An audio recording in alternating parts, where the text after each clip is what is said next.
Hello, everyone, and welcome to the Happiness Journey with Dr. Dan podcast, where every journey is worth living. My name is Dr. Dan, and I'm your host for today's episode. I'm a bilingual neurolinguistic programming and cognitive behavior psychotherapist specializing in anger management issues, both court appointed and private, marriage counseling using the EFT method, dissociative disorders, narcissistic personality disorders, depression, anxiety, dream analysis, and also provide life, business, and retirement coaching support. I provide individual one-on-one sessions in both French or English, and also do group settings. If you need any assistance, reach out to DMV Therapy and Coaching Services at 301-325-1550, and our website can be found at lifecoachdanamzalak.com.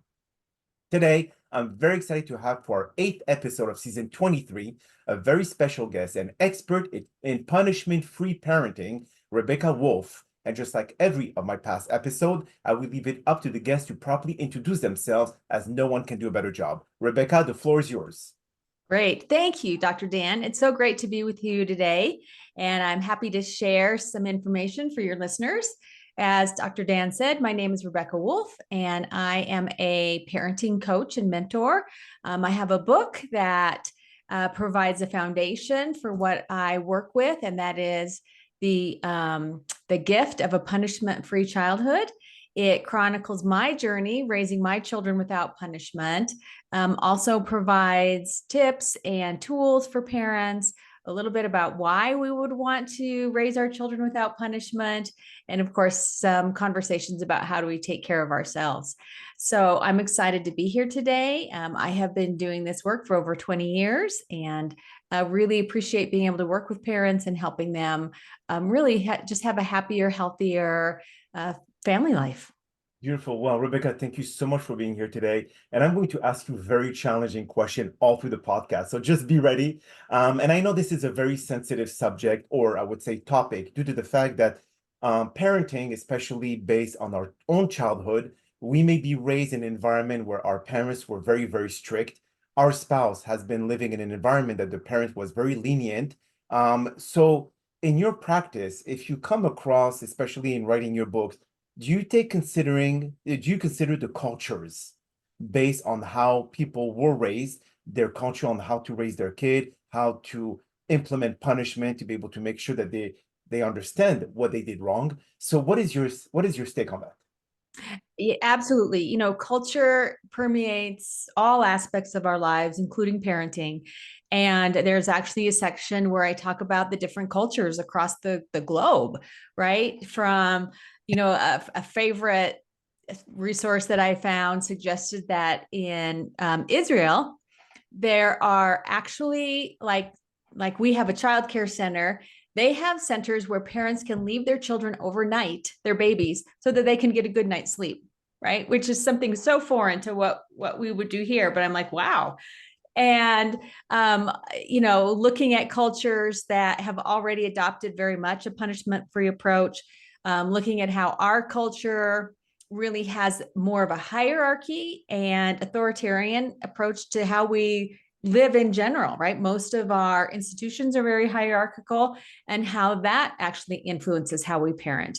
And so you're right. In any given family, there can be a combining of similar parenting approaches or very different parenting approaches, and it's something that a family does have to address. So in terms of practicality, how does this type of parenting, when you're addressing different cultures in the same couple, how do they go and not end up either separating or getting divorced because of the way that the other parents is raising the kid? How can Right. I would say, not get into that zone or that vortex? That's very important, right? That would be something that we would not want to have happen based on this information. And, I think that both parents would have to agree to this approach for it to work, right? As one of the most important characteristics of parenting for children is that they have consistent parenting. So even if a family weren't going to use my particular strategy and suggestions, this is something that's important in every family, is really thinking through as a couple how you want to parent and how to make sure that you're consistent in that, and that you are a kind of a united team when it comes to this. Because I think many people have heard stories or may have experienced themselves how a child may go to one parent, not get the answer they want, and then go to the other parent hoping to get a different answer. And so ensuring that there's open conversation, ensuring that children know that the parents are on the same page with how they're parenting. If that were to happen, each parent should always ask, what did mom say? What did dad say? Let's have a conversation. Part of this strategy is ensuring that children feel like they have a voice and that they are part of that conversation. So in many ways, it becomes not just the parents setting the rules and disciplining and determining consequences. It's an appropriate conversation with the children, right? So let's just say a child, what comes to mind is they want $5 to get something off the ice cream truck. And they go to mom and mom says no. And they go to dad hoping he's going to say yes. So dad needs to say, hey, what did mom say? And let's have a conversation about this. Let's go get mom. Right. And so you have a conversation with the child about why we don't want to spend $5 on ice cream today. And if the child is adamant wants to have a voice, you can say, well, let's think of another way that we might do something fun today. Right. Or let's think of something else that would satisfy your need to have a snack or something fun to do. Right. Ensure that the child isn't just always hearing no. Right. And is there a way to bring them into that conversation? Really supporting students or supporting children in learning to be problem solvers, being able to work through conflict. Right. It's an excellent learning opportunity when you can include them in the conversation. Now, parents will always have kind of the veto power, we might say, right? Because if we ask our children, what do you want for dinner? They may say pizza every night, right? And so you need to intervene and say, we appreciate that, but here's why we need to have variety, why we need to have a balanced diet, right? And then, implement that strategy. But then again, if we look at this this approach, Rebecca, it's not related to punishment free. This is more of allowing the young kid to be able to have a voice. But then if they do something wrong, how, especially when parents lose patience with this is where the punishment is implemented, not about what you want for dinner. So at this point, how do we tell the kid, and what age should all this start? I forgot to ask you that question when you have to implement this strategy. What should we do to be able to say, well, look, you did something wrong, don't do it again? But kids will manipulate the parents no matter which way they want. So this is not really something, when you try to voice it, it may not work. So what was the next step after voicing it? Right. So I think, let's discuss a little bit the background on this. And so truly, and like you said, you'd ask some hard questions. I'm going to throw out maybe some innovative paradigm shifting answers, right? But I truly did raise I have 4 children, and 2 of them from the get-go, these 2 children have never been punished, right? And why I wrote the book is because it worked so well. It worked for them. It worked for the parents. One of the things I'll share that I think is probably one of the best outcomes of this approach is I was actually on another podcast, and the podcast person said, well, if you raise children this way, they'll have no moral compass, right? I joke and play with that idea in the book, right? About children running through the forest with no boundaries.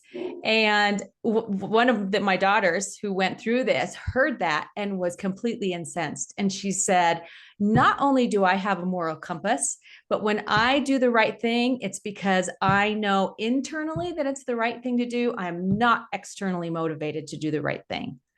And so when we raise children in a way that supports a teaching and learning approach to discipline rather than punishment to discipline, it has all kinds of benefits, right?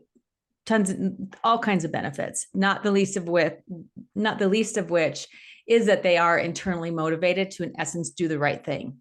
But then again, Um, depends on the personality of the kid as well. So if you go into it very introverted, it's easier to be able to converse. But when someone is very extroverted, they will have the tendency to be able to speak their mind, even at that Mhm, age. I could take my son, for example, he's 5 years old and he wants to control the household. So at this mhm. point, how do you adapt your book, I mean, your approach to those who are actually very difficult to deal with? No, that's a great question. So, in the case of your son, if he's trying to control the household, right? What I encourage parents to do is really look at the underlying cause of that.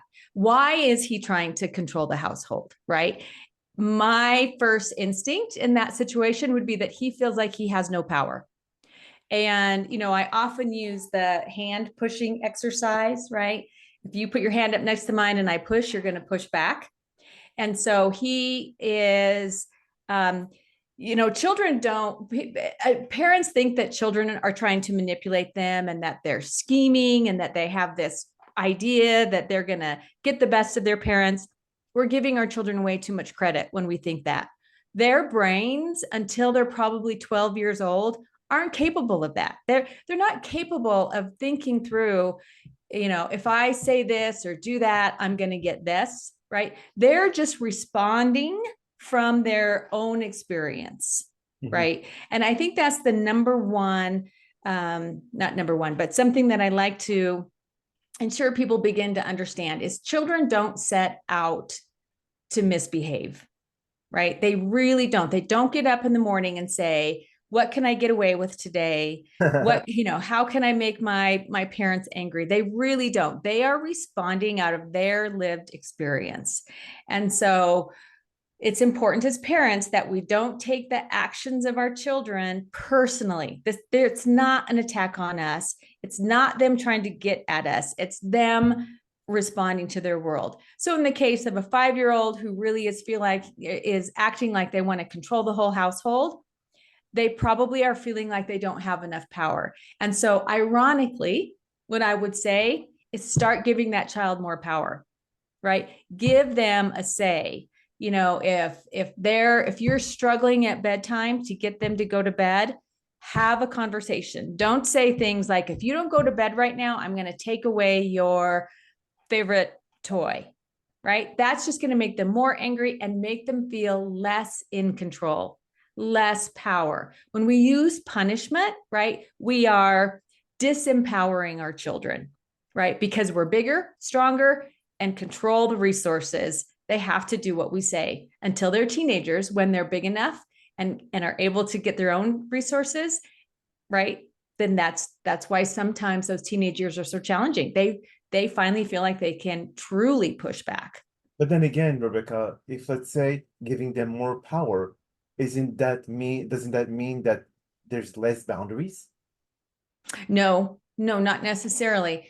It means that they have a say in those boundaries. So let's go back to the bedtime, right? So they're pushing back. A 5-year-old is saying, I don't want to go to bed. I want to stay up with you, or I want to continue to play my game, right? And you say, nope, bedtime is 8 o'clock and you will be in bed at 8. And that's the rule, right? Okay. So you can imagine, and I'm kind of exaggerating to help get the point across, right? But that child is feeling like they have no control in this situation. They're feeling oppressed, right? I have to do what this person says, right? Versus, I understand that you love playing this game, and I understand that if you had a choice, you would probably play this game until 2 a.m. because you love it so much. But it's important that you get a good night's sleep. So let's have a conversation about what time would make sense for us, for you to go to bed, right? And if they said, well, I want to stay up till midnight, you could say, no, midnight, that doesn't work for me. I need to get up in the morning and go to work. I need to make sure that you're in bed before I go to bed. What if we said 8:30 instead of the 8 o'clock, right? So work with them, let them have a voice, but there is still a boundary there. We don't let that child stay up all night playing a video game, Mhm. But then, right? okay, so if you put in the situation, Rebecca, where the kid can somewhat manipulate their parent to stay with them in bed so they could fall asleep. where does the boundary comes in then?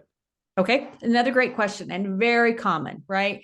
That a child will say, please lay down with me to help me fall asleep. Correct. So this is a topic that's going to vary from family to family, right? I think that, one of the things that we have uncovered about child development is that the more secure you make them feel when they're young, it doesn't turn them into somebody who's weak. It actually turns them into somebody who's very self-confident and somebody who feels secure in the world, right? And so in some ways, laying down and helping your child fall asleep isn't always a bad thing, right? They're a little child in a big, scary world trying to learn how to live here. And that separation that happens at the end of the day can be hard on them, right? Especially if you have, if they've spent a lot of time with their parents and they're, that's where they feel safe. And then all of a sudden, okay, you're going to go to bed and be by yourself and you need to put yourself to sleep kind of thing. There is research that shows that if you do, when they're young, help them learn how to fall asleep, whether it's staying with them and rubbing their back, singing a song, right? Or when they're really little, waiting until they fall asleep, right? That actually helps them to feel more secure as an adult. So in this case, though, let's say this family's like, nope, that's not something that we want to do. We want our adult time and we don't want to have to. I would say again, how about if I spend 5 minutes or 10 minutes with you, right? Or what works, if you say 5 minutes and they say, could it be a little bit longer? And you say, well, let's, maybe how about 10 minutes? Would 10 minutes work for you? Because I think that would work for me. It has to always work for the parent too. It's not about just what the child wants, of course. And then giving that, right? We want to say yes a lot more than we say no, right? We want them to grow up in a world and in an environment where they feel empowered, where they can do things, where they're not constantly being told no. But then, okay, so Rebecca, I love this logic, but let me put you into a very challenging question. Okay. Are we doing them a disfavor? Because then when they're going to realize that life is not about yeses, there's going to be a lot of no's. Aren't we putting them too dependent on that specific yes and putting them in a situation where we're just going to be able to create more weaknesses than strength? That is a good, I mean, that is a challenging question. Here's, by being told no all the time in the family of origin, right? Children tend to shut down. And versus when they hear yes and feel like they can be their authentic selves, they can do the things that bring them joy, right? They become truly a stronger person, right? Because they are, they know themselves. They've been able to experiment, they have that confidence that it is a safe place, which of course it isn't, right? I mean, we know that there's dangers out in the world, but by giving them that power, they're better able to hear those no's when they go out into the real world. Like when they go and do a job interview and don't get the job that they want, right? Because they have that self-confidence, they have that inner moral compass, right? They are actually better prepared to hear those no's that they are going to hear in the real world. And they are going to hear no at home, right? It isn't like we're going to say yes to everything. We just need to say yes more than we say no. A good analogy is a checkbook. We want to make sure that we're putting in enough money for the withdrawals so that we don't overdraw our checking account. Make sure your yeses exceed your no's. So in that relationship and in that character building, that child is getting that positive reinforcement rather than the negative reinforcement. Understood. So that actually is a good comeback. But then, so what would you suggest to our listeners when it comes to those who have been raised in a very strict environment where the parents always had the final words, etc., and now they have their own family and they're raising their kid in a way that their parents raised them? Is that going to be able to change their mentality to be able to say, you know what, let's approach or let's use a different approach that Rebecca suggests, but yet it's very hard to sustain that. Yeah, it's a great question. And, I mentioned that I had 4 children. And so there's about a 10-year gap. I have 2 older daughters and 2 younger daughters. And my husband and I made this commitment with the 2 younger daughters, right? So they were like 6 months old and 2 years old when we made this commitment, because 2 is about the time when you have to start helping a child learn how to behave, right?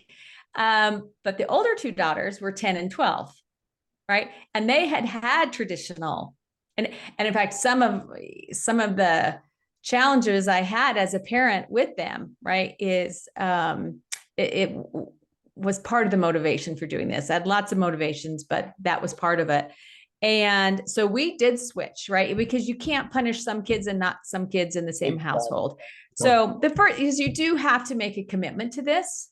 You have to say this is the approach that we're going to take, right? We are going to not discipline with punishment. We're going to discipline through teaching. We're going to discipline through, you might say, collaboration, right? Working with our children. And I will tell you that when you go to a 10-year-old and you say, we're going to change what we do in this household, and we are going to stop using punishment, the wave of relief that child feels is astounding, right? Because remember, children don't intentionally misbehave, even at 10 and 12. They make mistakes, right? I like to say they're new to the planet and they're learning how all of this works. And so what I describe is oftentimes when we punish a child, it comes out of left field for them. They'll be like, oh my gosh, I didn't even realize, right? Because they most of the time do not intentionally misbehave. The other thing it does is it makes them feel like they're walking on eggshells because they never quite know when it's going to happen. And so they're never quite feeling safe and secure. And so, I think it's amazing for a family to go to a 10-year-old, 12-year-old, even a 15-year-old and say, hey, we're going to change our strategy. We're not going to punish any longer, right? We're all in this together, and we're going to help you learn how to have best behaviors, how to be on this planet without punishment.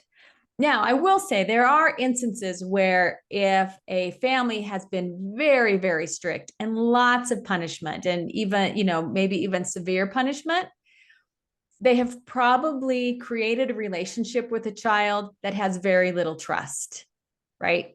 And so that child probably is acting out. They probably don't care about what their parents think, right? They're not going to believe them when they say this. So I am not saying that this will work in every single family, but in many, many families, you can definitely make that shift later in a child's life, as long as there's still some relationship there.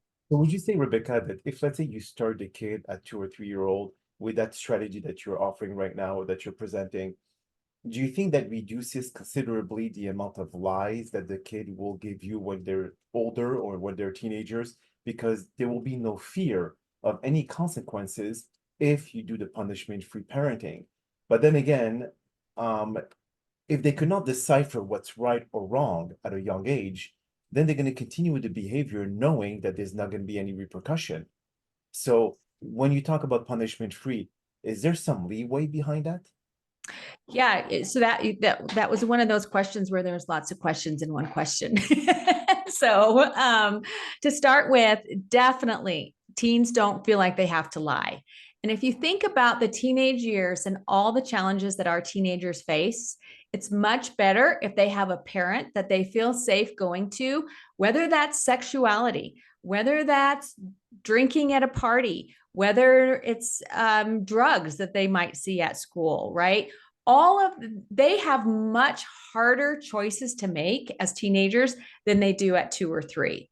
And so definitely building that relationship and that way of communicating, it absolutely contributes to a better teenage years. And I will tell you from my experience with my daughters, because we built that relationship on trust, right? They didn't feel like they had to lie, right? They felt like they could come to us with anything, right? With any kind of challenge, knowing that they wouldn't be punished. Now, would there be conversations about we don't want you doing this, or let's think through, why we don't want you to do what were the nicotine, Oh yeah, the venting or the but yeah, the vaping, yeah. right? And why that is, so they hear no and they hear that, but they because that trust is there, you have that conversation. I mean, wouldn't you rather know than not know, right? Now, starting at 2 or 3, one of the things you said is that there's no consequences. So they're not going to learn, but they do learn, because that's, this is not a parenting approach that's hands off.